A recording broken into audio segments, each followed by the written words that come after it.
Hello, everyone, and welcome to the Jeffrey Epstein Show. I'm your host, Bobbycapucci, and this is Daily Drop number 110. Hey, folks, tonight we're going to discuss another victim who has come forward named Alicia Arden, a former model, and she'll be appearing on the Dr. Oz show tomorrow at 1 p.m. But there's an article here from the Daily Mail, and it's an exclusive, and they have the story prior to it airing on the Dr. Oz show. So we're going to discuss that tonight a little bit.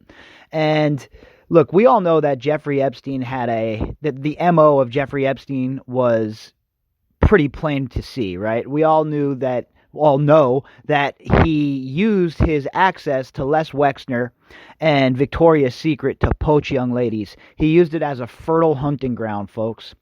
And we've seen it over and over and over again. And for Les Wexner to not have to stand tall before the man over all of this it's repugnant. This man knew exactly what Jeffrey Epstein was about. I don't care what he says. In my opinion, Les Wexner knew every single thing that Jeffrey Epstein was about. Remember, folks, now we have to remember who the mega group is. We have to remember what the mega group is about. And we have to remember that Les Wexner and Jeffrey Epstein were as thick as thieves, folks. Okay? We know that. And he used his access to these models through Victoria's Secret, saying he was an agent, he was a scout, etc., to abuse who knows how many girls. How many women still have not come forward? I'm sure a lot. And this man used his relationship with Les Wexner to have access to these women, and Les Wexner knew what was going on, folks. Come on. Do you really think that this man had no idea that Jeffrey Epstein was a sick man? They spent a lot of time together, and their relationship runs a lot deeper too, folks, all right? It seems like there's a lot more going on with these two than just a simple friendship, okay? All right, so let's jump into the article real quick. If you'd like to contact me, you could do that at bobbycapucci@protonmail.com. That's BOBBYCAPUCCI@protonmail.com. Now, to the article. Daily Mail. Headline, exclusive first look. Jeffrey Epstein victim recoils as she recalls him manhandling her as she auditioned for Victoria's Secret before giving her a $100 bill. The article was written by Jennifer Smith, and it was published January 22nd. DailyMail.com can share an exclusive first look of a Jeffrey Epstein accuser recoiling as she relives being manhandled by the predatory financier, pedophile, when they first met in 1997 while she auditioned for Victoria's Secret. And that was what I was talking about a little bit in the monologue there. The Victoria's Secret connection is apparent over and over again. And, whoa, boy, we all know the story about Abigail and Les Wexner and what happened at their mansion. Okay, we all know the story about them knowing about the abuse. We all know all of it.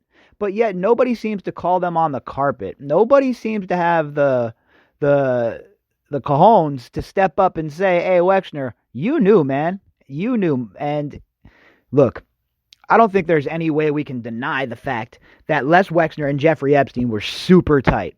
And there's no way we can deny the fact that Jeffrey Epstein, at the very least, leveraged that relationship to abuse people, okay? And for Wexner not to even be called out as an enabler is so disgusting and such terrible work by the media that it can't be stated enough how terrible the work was, okay? How does the media not call this man out for enabling Jeffrey Epstein, providing him, the townhouse for $1, the other house at 66th Street house, putting Epstein in charge of his finances, and then to think that nobody is going to say to Wexner, look, are you kidding me right now? Are you kidding me right now? Nobody's going to call Wexner out? Crazy. It's crazy to see. In an interview with Dr. Oz that will air on Thursday, Alicia Arden relives being groped and told to take her clothes off by Epstein. She was 26 at the time when they met in a hotel in Santa Monica, California, where Epstein pretended to be scouting for the lingerie brand. Pretended? I doubt he was pretending. All right, he was, like I said, very close with Les Wexner, so I don't think he had to pretend. All right, how did he have access? How did he have access to these girls if Victoria's Secret didn't know? I think Victoria's Secret has a lot more to answer for than they've ever answered for up to this point, folks. And the more we hear about girls coming out talking about they were abused by Epstein while under the guise of him being a talent scout or, an employee of Victoria's Secret, it's impossible to ignore. And for the media to keep ignoring Wexner, it's makes me angry, honestly. It really makes me angry. She was desperate to get to work with Victoria's Secret, which is still owned by Epstein associate Les Wexner. Associate? How about Epstein sponsor, Epstein's patron, Epstein's, financial backer. He was all of that. Epstein's enabler. And, Wexner, he has a lot to answer for, folks. A lot to answer for. And I think that as this case unwinds and more information comes out and more of it becomes public, it's going to be a lot harder for people to defend Les Wexner and not look pretty silly while doing so. It is not the first time she is sharing her story, but it is her first on-camera interview about it since Epstein's death. He was taking off my shirt, and then he was taking off my skirt. I started to not like that, so I was putting it down, and I grabbed my portfolio, and I wanted to leave. And for whatever reason, he took $100 out of his wallet, and he put it on the table. It made me feel like a prostitute, so I did not like that, Arden said. And we've seen that a lot. After Jeffrey Epstein abused women, obviously, he used what he always used to get his way and to connive himself out of trouble. He used money. So he would abuse somebody, and then he would give them money in hopes that they would keep them quiet. When in reality, the fear of him and his associations with powerful people was enough to do that. She added that she was scared she was going to be raped or assaulted. I felt a little scared, and I did not want to be assaulted or raped. Keep in mind, when you go to an audition like that, I was in a tiny little top with a swimsuit-type bra underneath it and a little skirt so that you could see my legs and my hips and my stomach. And yeah, of course, that's the sort of outfit, that's your work uniform if you're a model, right? That's the kind of stuff you have to wear. That doesn't give the Jeffrey Epstein the right to do what he did. That doesn't give Jeffrey Epstein the right to act like the animal he was. He was such a disturbed and sick human being. He was, honestly, he should have been buried underneath one of these prisons, folks, for the rest of his life. After he was forced to testify against everybody else in this case, he should have been buried underneath one of these prisons and made to spend the rest of his life down there in solitary confinement. So he was looking at me and he said, "Well, let me see your hips and come, let me manhandle you." He said that word. I've never heard that word ever in my entire life from anyone, not in anything, she said. Gosh. She previously told both the Daily Mail and the New York Times of her claims. Arden's interview with Dr. Oz will air on Thursday at 1 p.m. Eastern Standard Time on Fox channels. She also says that she reported the incident to the police, but that no one took it seriously. And again, that's just, part and parcel for this case.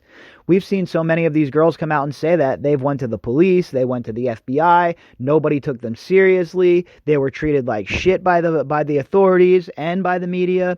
So why would these girls want to come forward? Why would any of these victims come forward and put themselves on the line if they're going to be shit on by people? What's the point? What is the point in that? Whereas when this many people come forward, there's tons and dozens of girls coming forward who have said that they've been molested by Jeffrey Epstein or raped by Jeffrey Epstein.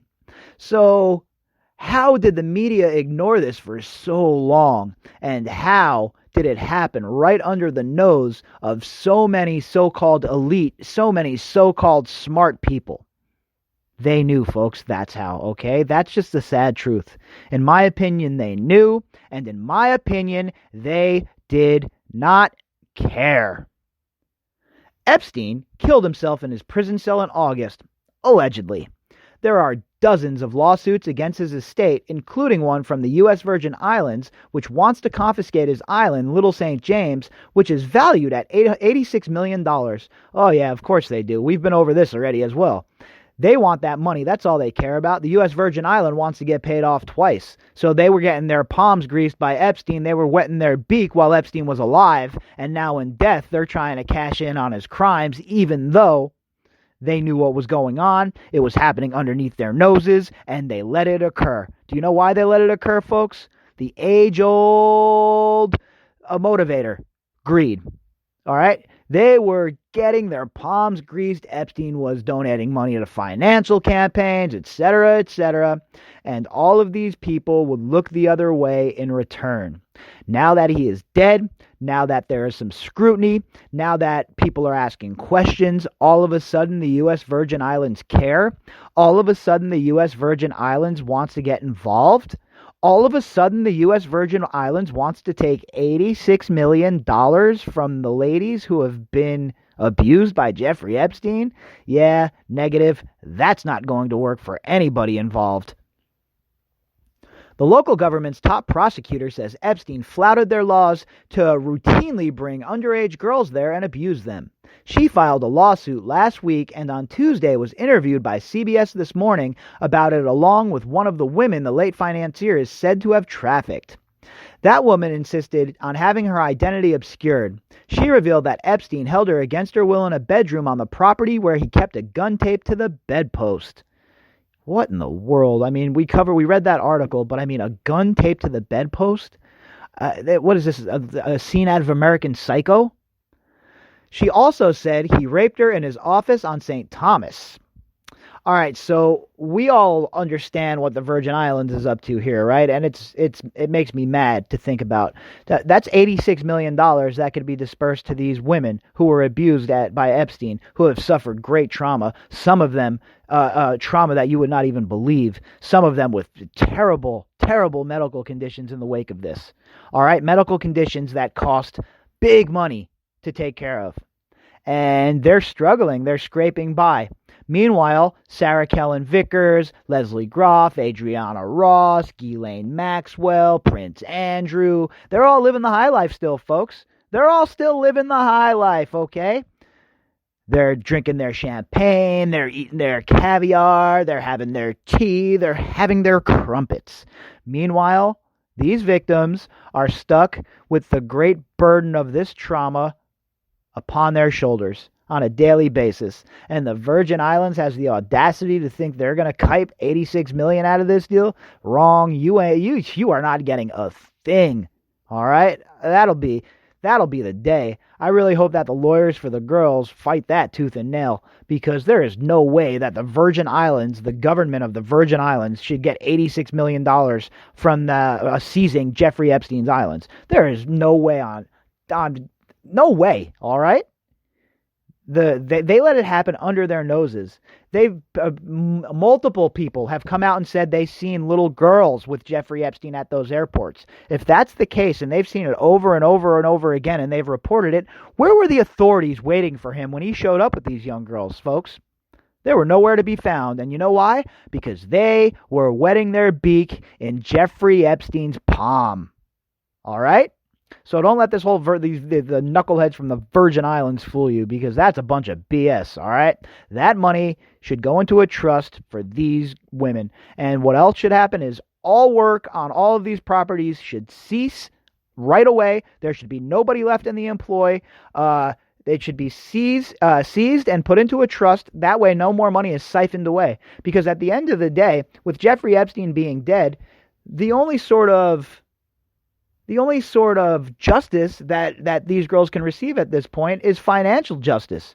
You know, besides the Ghislaine Maxwell and those disgusting, vile creatures being brought to justice, all these girls can get now is a little bit of financial relief, and they deserve that, right? If there's ever been a case where people deserve financial relief, folks, it is this case, okay?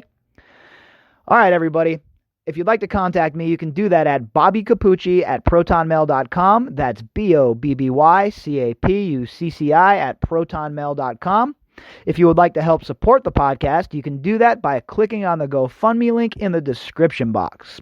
I will be back tomorrow and we'll do it all over again. All right, everybody, have a great night.